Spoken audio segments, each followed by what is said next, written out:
Euthyphro by Plato. Scene: the porch of the King Archon. Why have you left the Lyceum, Socrates? And what are you doing in the porch of the King Archon? Surely you cannot be concerned in a suit before the king, like myself. Not in a suit, Euthyphro. Impeachment is the word which the Athenians use. What? I suppose that someone has been prosecuting you, for I cannot believe that you are the prosecutor of another. Certainly not. Then someone else has been prosecuting you? Yes. And who is he? A young man who is little known, Euthyphro, and I hardly know him. His name is Meletus, and he is of the deme of Pythus. Perhaps you may remember his appearance. He has a beak, and long straight hair, and a beard which is ill-grown. No, I do not remember him, Socrates. But what is the charge which he brings against you? What is the charge? Well, a very serious charge, which shows a good deal of character in the young man, and for which he is certainly not to be despised. He says he knows how the youth are corrupted, and who are their corruptors. I fancy that he must be a wise man, and seeing that I am the reverse of a wise man, he has found me out, and is going to accuse me of corrupting his young friends. And of this our mother the state is to be the judge. Of all our political men, he is the only one who seems to me to begin in the right way, with the cultivation of virtue in youth. Like a good husbandman, he makes the young shoots his first care, and clears away us who are the destroyers of them. This is only the first step. He will afterwards attend to the elder branches, and if he goes on as he has begun, he will be a very great public benefactor. I hope that he may. But I rather fear, Socrates, that the opposite will turn out to be the truth. My opinion is that in attacking you, he is simply aiming a blow at the foundation of the state. But in what way does he say that you corrupt the young? He brings a wonderful accusation against me, which at first hearing excites surprise. He says that I am a poet, or maker of gods, and that I invent new gods and deny the existence of old ones. This is the ground of his indictment. I understand, Socrates. He means to attack you about the familiar sign which occasionally, as you say, comes to you. He thinks that you are a neologian, and he is going to have you up before the court for this. He knows that such a charge is readily received by the world, as I myself know too well. For when I speak in the assembly about divine things, and foretell the future to them, they laugh at me, and think me a madman. Yet every word that I say is true. But they are jealous of us all, and we must be brave and go at them. Their laughter, friend Euthyphro, is not a matter of much consequence. For a man may be thought wise, but the Athenians, I suspect, do not much trouble themselves about him until he begins to impart his wisdom to others. And then, for some reason or other, perhaps as you say from jealousy, they are angry. I am never likely to try their temper in this way. I dare say not, for you are reserved in your behavior, and seldom impart your wisdom. But I have a benevolent habit of pouring out myself to everybody, and would even pay for a listener. And I am afraid that the Athenians may think me too talkative. Now if, as I was saying, they would only laugh at me, as you say that they laugh at you, the time might pass gaily enough in the court. But perhaps they may be in earnest, and then what the end will be, you soothsayers only can predict. I dare say that the affair will end in nothing, Socrates, and that you will win your cause. And I think that I shall win my own. And what is your suit, Euthyphro? Are you the pursuer or the defendant? I am the pursuer. Of whom? You will think me mad when I tell you. Why, has the fugitive wings? Nay, he is not very volatile at his time of life. Who is he? My father. Your father, my good man? Yes. And of what is he accused? Of murder, Socrates. By the powers, Euthyphro! How little does the common herd know of the nature of right and truth! A man must be an extraordinary man and have made great strides in wisdom before he could have seen his way to bring such an action. Indeed, Socrates, he must. I suppose that the man whom your father murdered was one of your relatives. Clearly he was, for if he had been a stranger, you would never have thought of prosecuting him. I am amused, Socrates, at your making a distinction between one who is a relation and one who is not a relation. For surely the pollution is the same in either case, if you knowingly associate with the murderer when you ought to clear yourself and him by proceeding against him. The real question is whether the murdered man has been justly slain. If justly, then your duty is to let the matter alone. But if unjustly, then even if the murderer lives under the same roof with you and eats at the same table, proceed against him. Now, the man who is dead was a poor dependent of mine, who worked for us as a field laborer on our farm in Naxos. And one day, in a fit of drunken passion, he got into a quarrel with one of our domestic servants and slew him. My father bound him hand and foot and threw him into a ditch, and then sent to Athens to ask of a diviner what he should do with him. Meanwhile, he never attended to him, and took no care about him, for he regarded him as a murderer, and thought that no great harm would be done even if he did die. Now this was just what happened. For such was the effect of cold and hunger and chains upon him, that before the messenger returned from the diviner, he was dead. And my father and family are angry with me for taking the part of the murderer and prosecuting my father. They say that he did not kill him, and that if he did, the dead man was but a murderer, and I ought not to take any notice, for that a son is impious who prosecutes a father. Which shows, Socrates, how little they know what the gods think about piety and impiety. Good heavens, Euthyphro! And is your knowledge of religion and of things pious and impious so very exact that, supposing the circumstances to be as you state them, you are not afraid lest you too may be doing an impious thing in bringing an action against your father? The best of Euthyphro, and that which distinguishes him, Socrates, from other men, is his exact knowledge of all such matters. What should I be good for without it? Rare friend, I think that I cannot do better than be your disciple. Then before the trial with Meletus comes on, I shall challenge him, and say that I have always had a great interest in religious questions, and now, as he charges me with rash imaginations and innovations in religion, I have become your disciple. You, Meletus, I shall say to him, acknowledge Euthyphro to be a great theologian, and sound in his opinions. And if you approve of him, you ought to approve of me, and not to have me in court. But if you disapprove, you should begin by indicting him who is my teacher, and who will be the ruin, not of the young, but of the old. That is to say, of myself, whom he instructs, and of his old father, whom he admonishes and chastises. And if Meletus refuses to listen to me, but will go on, and will not shift the indictment from me to you, I cannot do better than repeat this challenge in the court. Yes, indeed, Socrates. And if he attempts to indict me, I am mistaken if I do not find a flaw in him. The court shall have a great deal more to say to him than to me. And I, my dear friend, knowing this, am desirous of becoming your disciple. For I observe that no one appears to notice you, not even this Meletus. But his sharp eyes have found me out at once, and he has indicted me for impiety.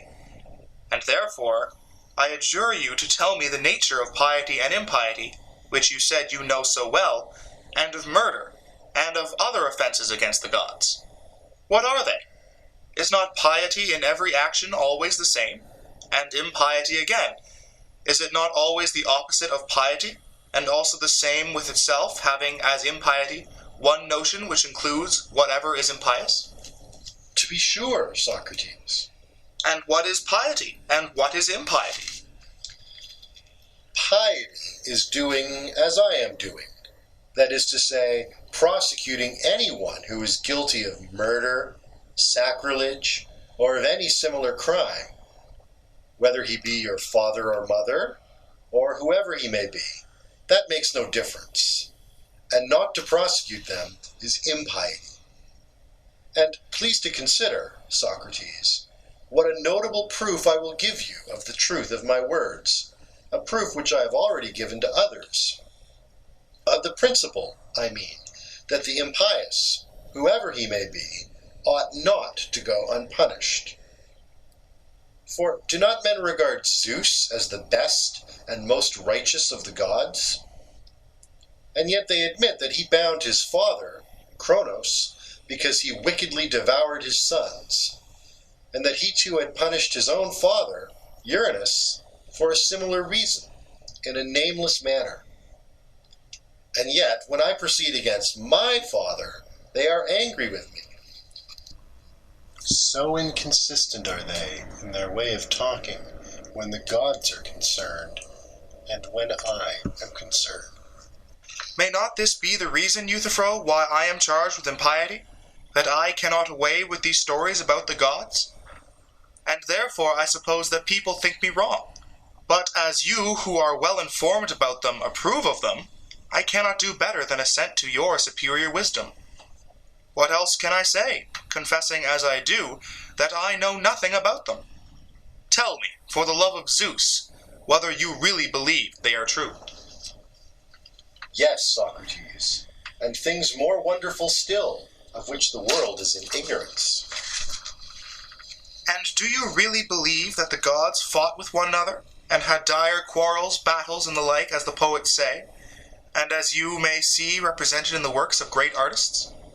The temples are full of them, and notably the robe of Athene, which is carried up to the Acropolis at the great Pananathea, is embroidered with them. Are all these tales of the gods true, Euthyphro? Yes, Socrates, and, as I was saying, I can tell you, if you would like to hear them, many other things about the gods which would quite amaze you. I dare say, and you shall tell me them at some other time when I have leisure.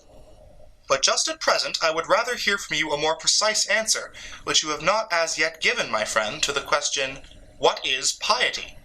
When asked, you only replied, doing as you do, charging your father with murder. And what I said was true, Socrates. No doubt, Euthyphro. But you would admit that there are many other pious acts? There are. Remember that I did not ask you to give me 2 or 3 examples of piety, but to explain the general idea which makes all pious things to be pious. Do you not recollect that there was one idea which made the impious impious, and the pious pious? I remember. Tell me what is the nature of this idea, and then I shall have a standard to which I may look, and by which I may measure actions, whether yours or those of anyone else, and then I shall be able to say that such and such an action is pious, such another impious. I will tell you, if you like. I should very much like. Piety, then, is that which is dear to the gods, and impiety is that which is not dear to them. Very good, Euthyphro. You have now given me the sort of answer which I wanted. But whether what you say is true or not, I cannot as yet tell, although I make no doubt that you will prove the truth of your words. Of course. Come then, and let us examine what we are saying. That thing or person which is dear to the gods is pious, and that thing or person which is hateful to the gods is impious, these two being the extreme opposites of one another. Was not that said? It was. And well said? Yes, Socrates, I thought so. It was certainly said. And further, Euthyphro, the gods were admitted to have enmities and hatreds and differences? Yes, that was also said. And what sort of difference creates enmity and anger? Suppose, for example, that you and I, my good friend, differ about a number. Do differences of this sort make us enemies, and set us at variance with one another? Do we not go at once to arithmetic, and put an end to them by a sum? True. Or suppose that we differ about magnitudes. Do we not quickly end the differences by measuring? Very true. And we end a controversy about heavy and light by resorting to a weighting machine. To be sure. But what differences are there which cannot be thus decided, and which therefore make us angry, and set us at enmity with one another? I dare say the answer does not occur to you at the moment, and therefore I will suggest that these enmities arise when the matters of difference are the just and unjust, good and evil, honorable and dishonorable. Are not these the points about which men differ, and about which, when we are unable satisfactorily to decide our differences, you and I and all of us quarrel when we do quarrel? Yes, Socrates, the nature of the differences about which we quarrel is such as you describe. And the quarrel of the gods, noble Euthyphro, when they occur, are of a like nature? Certainly they are. They have differences of opinion, as you say, about good and evil, just and unjust, honorable and dishonorable. There would have been no quarrels among them if there had been no such differences, would there now? You are quite right. Does not every man love that which he deems noble and just and good, and hate the opposite of them? Very true.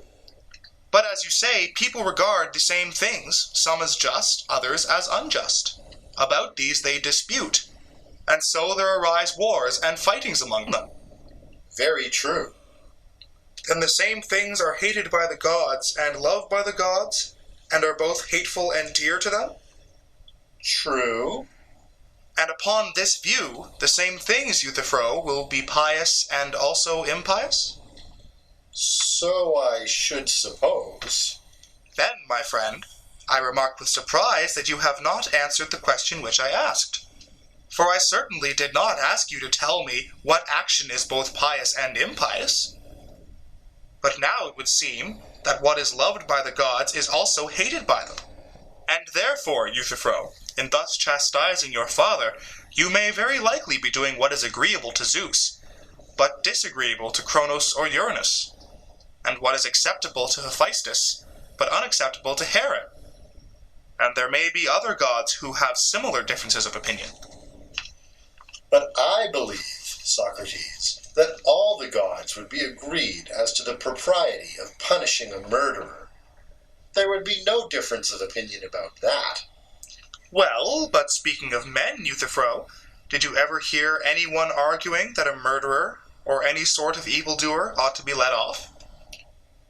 I should rather say that these are the questions which they are always arguing, especially in courts of law. They commit all sorts of crimes, and there is nothing which they will not do or say in their own defense. But do they admit their guilt, Euthyphro, and yet say they ought not to be punished? No, they do not. Then there are some things which they do not venture to say and do. For they do not venture to argue that the guilty are to be unpunished, but they deny their guilt, do they not? Yes. Then they do not argue that the evildoer should not be punished, but they argue about the fact of who the evildoer is, and what he did and when. True. And the gods are in the same case, if as you assert they quarrel about just and unjust, and some of them say, while others deny, that injustice is done among them. For surely neither God nor man will ever venture to say that the doer of injustice is not to be punished. That is true, Socrates, in the main. But they join issue about the particulars, gods and men alike. And if they dispute at all, they dispute about some act which is called in question, and which by some is affirmed to be just, by others to be unjust. Is that not true? Quite true.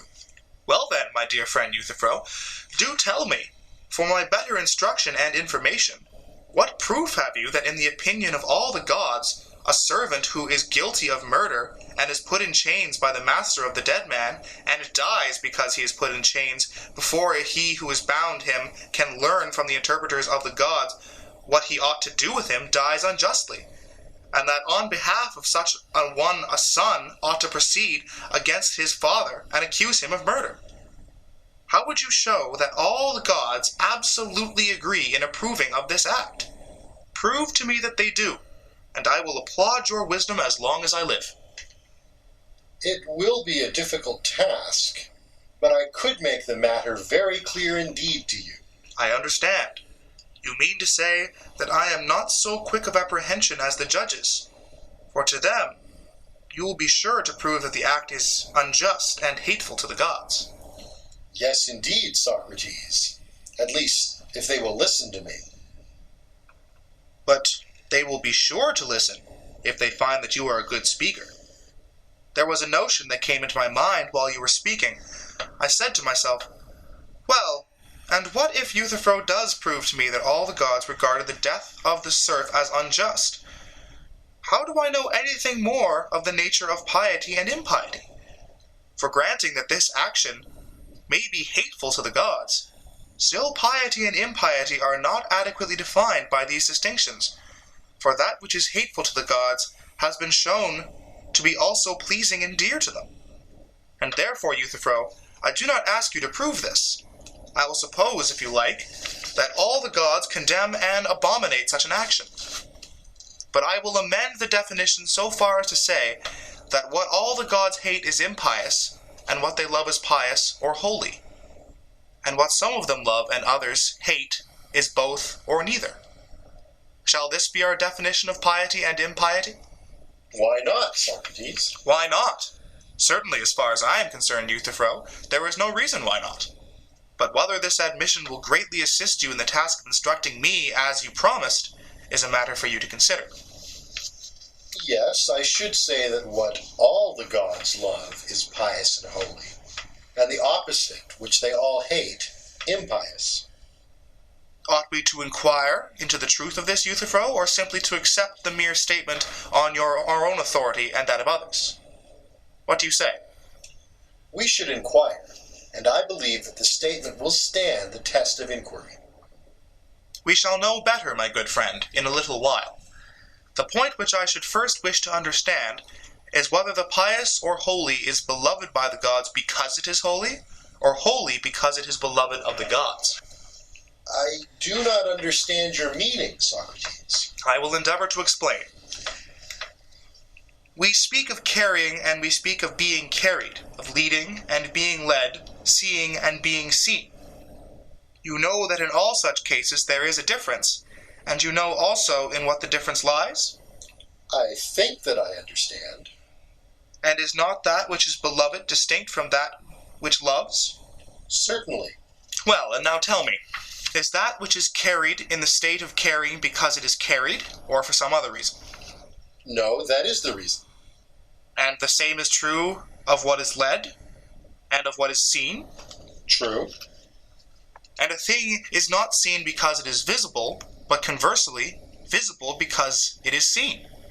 Nor is a thing led because it is in the state of being led, or carried because it is in the state of being carried, but the converse of this. And now I think, Euthyphro, that my meaning will be intelligible. And my meaning is that any state of action or passion implies previous action or passion.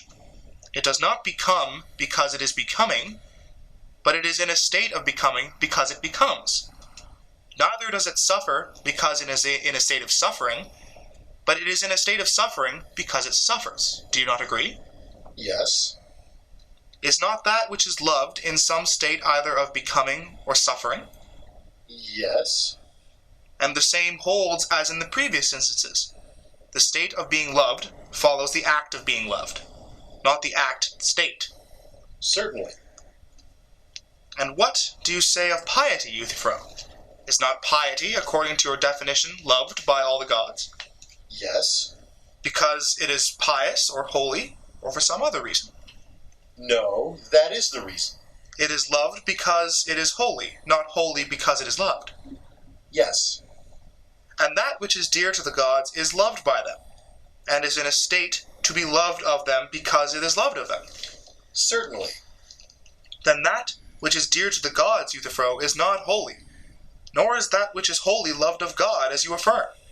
But they are two different things. How do you mean, Socrates? I mean to say that the holy has been acknowledged by us to be loved of God because it is holy, not to be holy because it is loved. Yes. But that which is dear to the gods is dear to them because it is loved by them, not loved by them because it is dear to them. True. But, friend Euthyphro, if that which is holy is the same with that which is dear to God, and is loved because it is holy, then that which is dear to God would have been loved as being dear to God. But if that which is dear to God is dear to him because loved by him, then that which is holy would have been holy because loved by him. But now you see, that is the reverse of the case, and that they are quite different from one another. For one, Theophiles is of a kind to be loved because it is loved, and the other, Ossian, is loved because it is of a kind to be loved. Thus you appear to me, Euthyphro, when I ask you what is the essence of holiness, to offer an attribute only, and not the essence, the attribute of being loved by all the gods. But you still refuse to explain to me the nature of holiness. And therefore, if you please, I will ask you not to hide your treasure, but to tell me once more what holiness or piety really is, whether dear to the gods or not, for that is a matter about which we will not quarrel. And what is impiety? I really do not know, Socrates, how to express what I mean. For somehow or other our arguments, on whatever ground we rest them, seem to turn around and walk away from us. Your words, Euthyphro, are like the handiwork of my ancestor Daedalus, and if I were the sayer or propounder of them, you might say that my arguments walk away and will not remain fixed where they are placed, because I am a descendant of his. But now, since these notions are your own, you must find some other jibe, for they certainly, as you yourself allow, show an inclination to be on the move. Nay, Socrates, I shall still say you are the Daedalus who sets arguments in motion. Not I, certainly, but you make them move or go round, for they would never have stirred as far as I am concerned.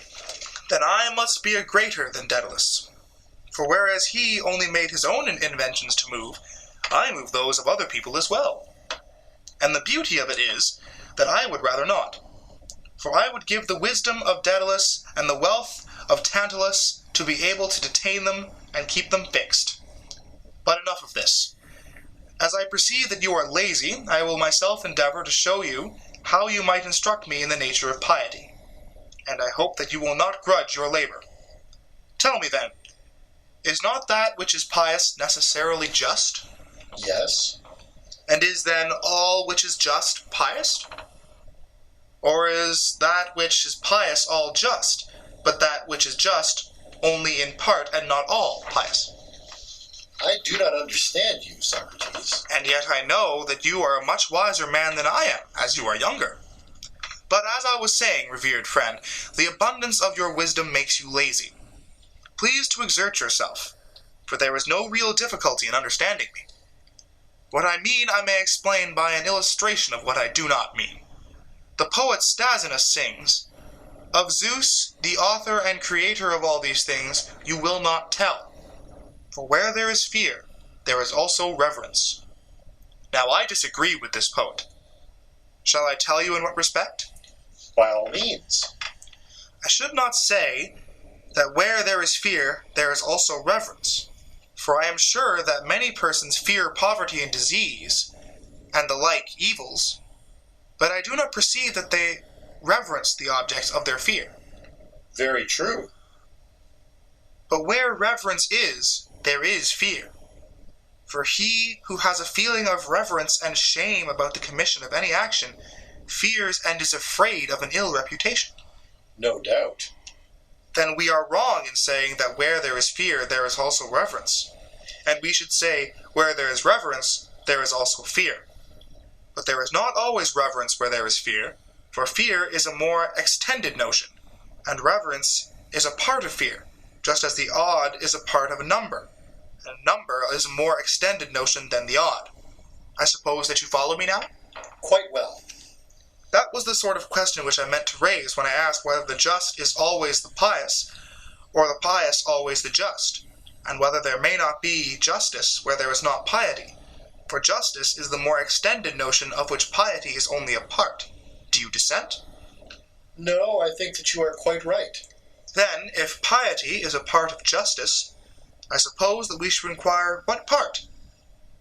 If you had pursued the inquiry in the previous cases, For instance, if you had asked me what is an even number, and what part of a number the even is, I should have had no difficulty in replying a number which represents a figure having two equal sides. Do you not agree? Yes, I quite agree. In like manner, I want you to tell me what part of justice is piety or holiness, that I may be able to tell Meletus not to do me injustice or indict me for impiety, as I am now adequately instructed by you in the nature of piety or holiness and their opposites.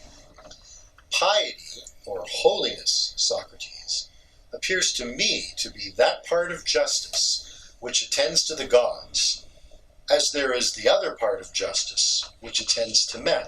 That is good, Euthyphro. Yet still there is a little point about which I should like to have further information. What is the meaning of attention? For attention can hardly be used in the same sense when applied to the gods as when applied to other things. For instance, horses are said to require attention, and not every person is able to attend them, but only a person skilled in horsemanship. Is it not so? Certainly. I should suppose that the art of horsemanship is the art of attending to horses. Yes. Nor is everyone qualified to attend to dogs, but only the huntsman. True. And I should also conceive that the art of the huntsman is the art of attending to dogs. Yes. As the art of the oxherd is the art of attending to oxen. Very true. In like manner, holiness or piety is the art of attending to the gods? That would be your meaning, Euthyphro? Yes. And is not attention always designed for the good or benefit of that which the attention is given? As in the case of horses, you may observe that when attended by the horseman's art, they are benefited and improved, are they not? True.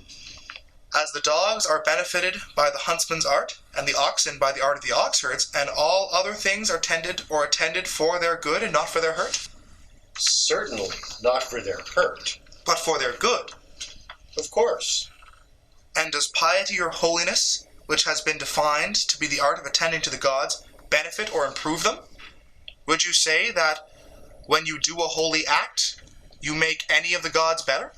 No. That was certainly not what I meant. And I, Euthyphro, never supposed that you did. I asked you the question about the nature of the attention because I thought that you did not. You do me justice, Socrates. That is not the sort of attention which I mean. Good. But I must still ask, what is this attention to the gods which is called piety? It is such, Socrates, as servants show to their masters. I understand. A sort of ministration to the gods. Exactly. Medicine is also a sort of ministration or service, having in view the attainment of some object. Would you not say of health? I should.